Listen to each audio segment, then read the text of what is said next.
उसको जब बहन बेटियों की इज्जत पर कोई बात आती है, आप देखेंगे उत्तर प्रदेश, बिहार, मध्य प्रदेश, राजस्थान, आए दिन इन क्षेत्रों के अंतर्गत देखेंगे तो नाबालिग लड़कियों को, खासकर दलित, वंचित, शोषित समाज की लड़कियों को जिस तरीके से टारगेट किया जाता है,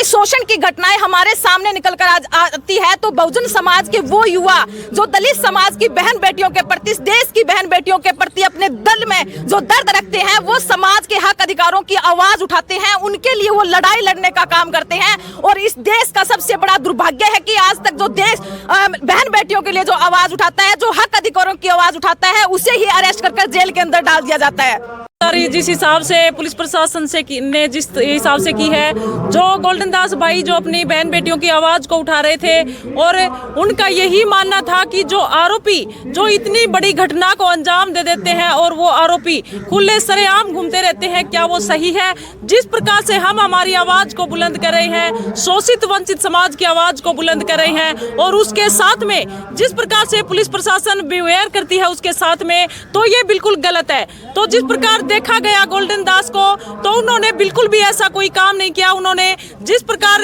हमने जहां तक वीडियो देखी तो पुलिस प्रशासन खुद ही वहां पर खड़ी बाइकों को तोड़ रहे हैं, और जब गोल्डन दास को गिरफ्तार किया गया उसके बाद में पुलिस प्रशासन उनके ऊपर हंस भी रही है, और हमने उनका वीडियो भी बनाया। ऐसा कोई वीडियो गोल्डन दास का सामने नहीं आया जिस वजह से किसी के घर के अंदर घुसकर उन्होंने चोरी की हो, तोड़फोड़ की हो, सामान को बिखेरा हो, या फिर कोई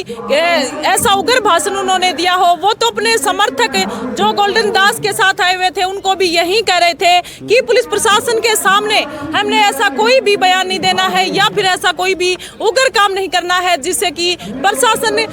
जो ज्यादा ही मतलब गुस्से में हो जाए या फिर कोई ऐसा काम हो जाए। लेकिन जब वहां पर थाना अध्यक्ष आते हैं तो उनको गोल्डन दास समझाने का काम करते हैं कि जब रूपा बहन को उठाया गया तो वो अपहरण वाला वो मामला कहाँ पे है, वो आपने धारा क्यों नहीं लगाई? दोस्तों अभी हमारी मौजूदगी देश की राजधानी दिल्ली के जंतर मंतर पर है, और सुबह के 10 बज रहे हैं, जहां पर आपको बता दूं कि जंतर मंतर पर गोल्डन दास के समर्थन में पूरे देश भर के अम्बेडकरवादी जो है एकजुट हो रहे हैं। और देखिए कुछ जो है समर्थक गोल्डन दास के यहाँ पर आए हुए हैं, जानने की कोशिश करें कहाँ से आई हैं। क्या नाम है आपका? मेरा नाम पूनम है और हम हरियाणा से आए हैं। हरियाणा के साथ साथ अलग राज्यों से भी हमारे साथी यहाँ पर पहुँचे हैं। किस लिए आई हैं आप लोग यहाँ पर? आप सभी को बता दें कि पिछले कुछ दिनों से अगर देश के अंदर हम देखेंगे तो महिलाओं पर जिस तरीके की एट्रोसिटी बढ़ रही है, और दलित वंचित शोषित समाज पर जिस तरीके के अत्याचार यहाँ पर हो रहे हैं, और गोल्डन दास की अरेस्टिंग जिस तरीके से की गई, उसके साथ साथ 16 और बहुजन समाज के युवाओं को जिस तरीके से गैर कानूनी तरीके से अरेस्ट किया गया, आज उन्हीं की रिहाई को मांग को लेकर हम यहाँ पर पहुंचे हैं। और पूरे प्रकरण के CBI के माध्यम से जाँच हो, और गोल्डन दास के साथ साथ जो 17 और युवा साथी जिनको अरेस्ट किया गया है उनकी रिहाई की मांग को लेकर आज हम यहाँ पर जंतर मंतर पर पहुंचे हैं। आप गैर कानूनी कह रही हैं, कैसे गैर कानूनी कह रही हैं? देखिए, प्रोटेस्ट करने की आज़ादी हमें भारतीय संविधान देता है। हम अपनी आवाज को बुलंद कर सकते हैं, अन्याय के खिलाफ हम लड़ सकते हैं, न्याय पाने के लिए हम आवाज उठा सकते हैं। लेकिन गोल्डन दास को जिस तरीके से अरेस्ट किया गया, जिस तरीके से बिहार पुलिस प्रशासन ने उन पर आरोप लगाए कि वहां पर उनका जो उग्र भाषण रहा, उसके बाद में हिंसा बढ़, वहां पर तोड़फोड़ की गई, घरों के अंदर लूटपाट की गई, तो हम बिहार प्रशासन से ये सवाल करना चाहते हैं कि जब गोल्डन दास के द्वारा ये एडमिट करवाया गया कि उनके द्वारा जो भाषण दिया गया वो उग्र भाषण था, या फिर उनको उस मैटर की जानकारी नहीं थी, तो फिर जो सामाजिक संगठन है, जो सामाजिक जो लोग हैं, वो चाहते हैं कि बिहार पुलिस प्रशासन वो वीडियो भी सभी के सामने लेकर आए, जिसके बाद में गोल्डन दास ने जो उग्र भाषण, जो बिहार पुलिस प्रशासन जो आरोप लगा रही है, और उग्र जिस तरीके से उन्होंने दिया, प्रेस कॉन्फ्रेंस के माध्यम से जो स्टेटमेंट दिलवाई गई, जो एडमिट करवाया गया, वो गैर कानूनी है। अगर उन्होंने कुछ गलत किया था तो कानूनी रूप से उनके ऊपर कार्रवाई करते। किसने उनको अधिकार दिया कि आप प्रेस मीडिया कॉन्फ्रेंस कराकर उनको एडमिट करवाने के लिए मजबूर करें? गोल्डन दास ने गलती भी एक्सेप्ट किया है कि हाँ हमसे गलती हुई है। जहां तक हमने जो गोल्डन दास का वीडियो देखा, और जहां तक जो 16 और समाज के जो साथी थे उन्हें जिस तरीके से अरेस्ट किया गया, हम नहीं मानते कि गोल्डन दास ने वो अपनी मर्जी से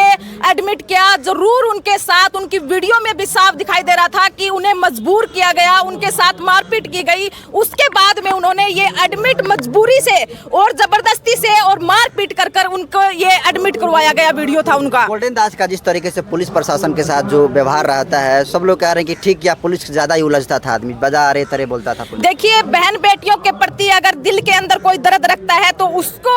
जब बहन बेटियों की इज्जत पर कोई बात आती है, आप देखेंगे उत्तर प्रदेश, बिहार, मध्य प्रदेश, राजस्थान, आए दिन इन क्षेत्रों के अंतर्गत देखेंगे तो नाबालिग लड़कियों को, खासकर दलित, वंचित, शोषित समाज की लड़कियों को जिस तरीके से टारगेट किया जाता है, शोषण की घटनाएं हमारे सामने निकल कर आती है, तो बहुजन समाज के वो युवा जो दलित समाज की बहन बेटियों के प्रति, देश की बहन बेटियों के प्रति अपने दिल में जो दर्द रखते हैं, वो समाज के हक अधिकारों की आवाज उठाते हैं, उनके लिए वो लड़ाई लड़ने का काम करते हैं। और इस देश का सबसे बड़ा दुर्भाग्य है कि आज तक जो देश बहन बेटियों के लिए जो आवाज उठाता है, जो हक अधिकारों की आवाज उठाता है, उसे ही अरेस्ट कर जेल के अंदर डाल दिया जाता है। जिस हिसाब से पुलिस प्रशासन ने जिस हिसाब से की है, जो गोल्डन दास भाई जो अपनी बहन बेटियों की आवाज को उठा रहे थे, और उनका यही मानना था कि जो आरोपी जो इतनी बड़ी घटना को अंजाम दे देते हैं और वो आरोपी खुले सरेआम घूमते रहते हैं, क्या वो सही है? जिस प्रकार से हम हमारी आवाज को बुलंद कर रहे हैं, शोषित वंचित समाज की आवाज को बुलंद कर रहे हैं, और उसके साथ में जिस प्रकार से पुलिस प्रशासन बिहेवियर करती है उसके साथ में, तो ये बिल्कुल गलत है। तो जिस प्रकार देखा गया गोल्डन दास को, तो उन्होंने बिल्कुल भी ऐसा कोई काम नहीं किया। उन्होंने जिस प्रकार हमने जहां तक वीडियो देखी तो पुलिस प्रशासन खुद ही वहां पर खड़ी बाइकों को तोड़ रहे हैं, और जब गोल्डन दास को गिरफ्तार किया गया उसके बाद में पुलिस प्रशासन उनके ऊपर हंस भी रही है, और हमने उनका वीडियो भी बनाया। लेकिन पुलिस तो कह रही है कि गोल्डन दास ने उग्र भाषण दिया, जिसकी वजह से उनके समर्थक उग्र हो गए और तोड़फोड़ करने लगे घरों में घुसकर। ऐसा कोई वीडियो गोल्डन दास का सामने नहीं आया जिस वजह से किसी के घर के अंदर घुसकर उन्होंने चोरी की हो, तोड़फोड़ की हो, सामान को बिखेरा हो, या फिर कोई ऐसा उग्र भाषण उन्होंने दिया हो। वो तो अपने समर्थक जो गोल्डन दास के साथ आए हुए थे उनको भी यही कह रहे थे कि पुलिस प्रशासन के सामने हमने ऐसा कोई भी बयान नहीं देना है, या फिर ऐसा कोई भी उग्र काम नहीं करना है जिससे कि प्रशासन तो ज्यादा ही मतलब गुस्से में हो जाए या फिर कोई ऐसा काम हो जाए। लेकिन जब वहां पर थानाध्यक्ष आते हैं तो उनको गोल्डन दास समझाने का काम करते हैं कि जब रूपा बहन को उठाया गया तो वो अपहरण वाला वो मामला कहाँ पे है, वो आपने धारा क्यों नहीं लगाई? इस प्रकार के कानून की बात वो कर रहे हैं कि जो आपने धारा लगानी थी वो धारा आप लगा नहीं रहे हो। और जिस प्रकार से जो गोल्डन दास काफी समय से इन पुलिस प्रशासन की आंखों के अंदर चुभ रहा था, जिस तरह से आवाज उठा रहा है गोल्डन दास भाई, हमारा एक ऐसा योद्धा जो कोई भी इस आवाज को उठाने के लिए आगे नहीं आते, और जिस प्रकार की आवाज बहन बेटियों की आवाज को उठाएंगे तो उसके साथ यही सलूक किया जाएगा। यही है आज की प्रशासन, यही है आज की सरकार, जो भी हमारे समाज का साथी बोलेगा तो उसके साथ यही सलूक किया जाएगा। देखिए, गोल्डन दास ने तो माफी मांगा है और एक्सेप्ट किया है कि हाँ मेरे से गलती हुआ है, तो आप कैसे करेंगे गोल्डन दास को गलत तरीके से गिरफ्तार किया गया है? देखिए, गोल्डन दास ने माफी तो उन्होंने मंगवाई है, इतनी उसके ऊपर अत्याचार किया गया गोल्डन दास के ऊपर कि उन्होंने माफी मांगने पे मजबूर कर दिया। अगर गोल्डन दास माफी नहीं मांगते तो पता नहीं पुलिस प्रशासन उनको ये भी समझती है कि गोल्डन दास अकेला है।